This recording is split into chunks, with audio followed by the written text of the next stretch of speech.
Hi everyone, I'm Chris. I'm a photographer that's worked with the Incubator program for a number of years now, and I'm going to show you how to photograph your artwork without any special lighting or equipment. All you'll need is your cell phone and your camera. So let's get started.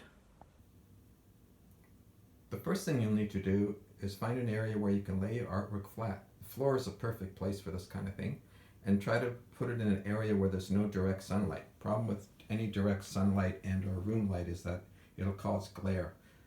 Um, if your artwork is curled, you can just tape it down and get it as flat as possible.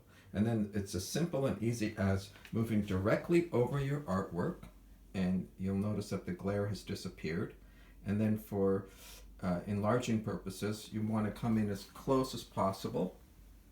And then again, make sure you're directly over, because see, right here, I'm not directly over. I'm coming in at a bit of an angle, and there's that glare again.